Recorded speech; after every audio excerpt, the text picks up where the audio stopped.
Start recording. Hello everyone. Today's okay. Let me see whether it is recording or not. Okay, it is recording.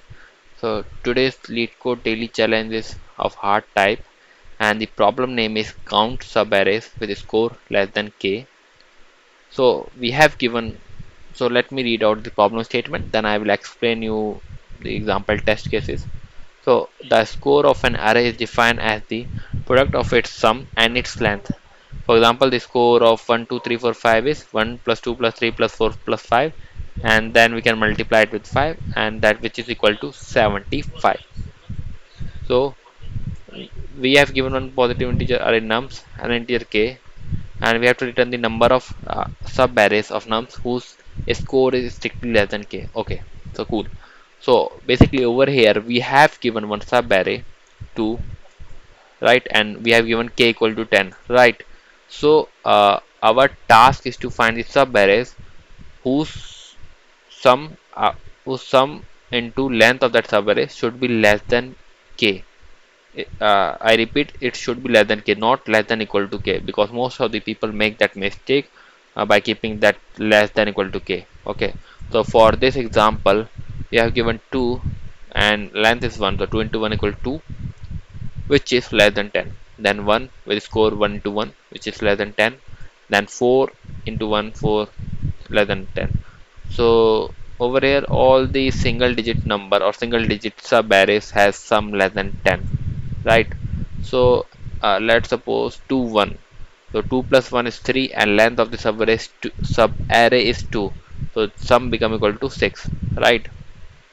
Similarly, if we take subarray 1 4, then 1 plus 4 is equal to 5, and 5 into 2 is equal to 10, and which is equal to k, not less than, so we can't take that. And if we take 1 4 3, and so sum is equal to 1 plus 4, that is 5, 5 plus 3 is equal to 8, and 8 into 3 is equal to 24, which is still greater than k, so we can't take that. Okay, so this is clear. uh, Now for this nums 1 plus 1 plus 1, so we have given one 3 size array and k is equal to 5. So if we take all the elements or single sub array, then we will get 3 as a count, because 1 is always less than 5. Then if we take 1 plus 1 this size sub array, then we have 2 into 2 4, which is less than 5. Then this also 1 plus 1 2, which is less than 5, so we can take that also. And if we take entire sub array, which is 1 plus 1 plus 1, which is equal to 3, and if we multiply 3 into 3, that is equal to 9, and 9 is greater than 5, so we can't take that. So because of that our sum is 5, right.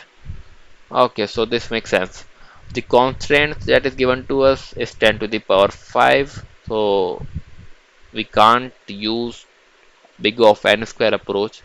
So for this problem, if the first intuition came is of brute force, like we can generate all the possible subarrays, and for each subarray we can take the sum and multiply by its length and check in and increment our count if it is less than k, right. But that is big of n square approach, and which will give us TLE for larger test cases. So we have to think something of big of n log n or big of n approach.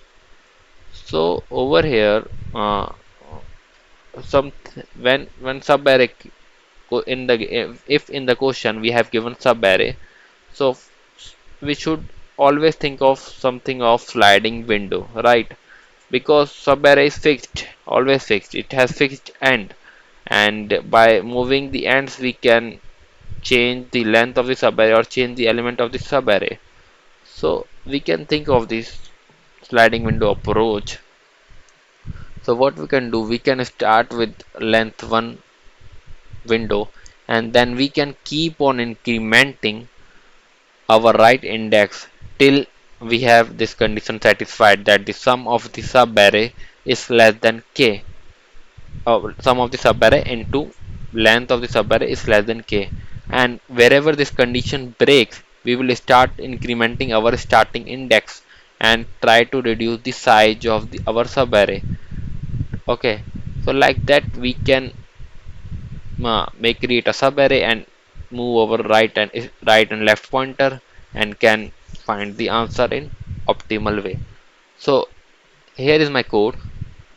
Int left equal to 0, this is for pointing out the left index, then sum equal to 0 for keeping the current sum of our sub array, then count equal to 0 for keeping our answer value. Then in the loop we are putting our right variable which we will increment on every iteration and increment and storing or adding that right value in our sum variable. And here we are checking if left is less than equal to right, and our this is the main condition. If it is greater than equal to k, then we start decrementing our sum from the left side and start moving our left pointer toward the right, or basically we are trying to reduce the size of our sub array. Then over here we are incrementing our count variable with our answer, right, that is equal to length of the subarray. Do not worry, I will explain the dry run of this approach with this test case, so you will get the better understanding of that. And at the end we are returning the answer. It is pretty much simple question. I don't think so we they should put it in a hard category. It should be in medium category. So okay, so let me dry run for this optimal approach on this test case. So our input test case is 111 and we have given k is equal to 5, right? So initially our left equal to 0, sum is equal to 0 and count equal to 0, right? Then in the first pass, left is still 0, right is equal to 0 and sum become equal to 1 because we have added the value of the uh, element present at 0 index. Then we are taking the product which is sum into length of the subarray which is equal to 1. Then count equal to 1 makes sense, which is left minus right plus, sorry, right minus left plus 1, and that is size of our subarray. Then in the second pass we have left is equal to 0, right is equal to 1, and our sum more or less is equal to 2 because 1 plus 1 is equal to 2. Then we are updating our product value and our count also 1 plus 2 equal to 3. So why, how it become 3? So first of all we have taken this 1, right? Then we have taken this 2 length of the subarray. So the reason for that it is like if this is satisfied, then this element will definitely satisfied because its sum will be smaller than this whole sum, right? That's why we have taken the length of the subarray. So this is for just explaining why we are taking 2 not 1, because most of the people can ask that question. So first of all we have taken this one, then we have taken this entire sum, and it is satisfying our condition. That means if we take single element 1 also, then that also satisfied our condition, right? That's why our count is equal to 3. Then in the third pass we have left equal to 0 and right is equal to 2. Okay, so right is equal to, then sum become 3 and 3 into 2 is equal to 6, where so now our condition is satisfied. Now what we have to do, we have to increment our left pointer. So we will increment our left pointer, it start pointing to this, and our sum will reduce to 2 again, and again 2 into 2 is equal to 4, and length of the subarray is 2 and which is equal to 5. Now if we increment our right pointer, it will go out of the array and our loop is stop and we will return this answer, right? I hope this explanation gave you good insight about this problem and you got good explanation or got the entire logic how to solve this problem.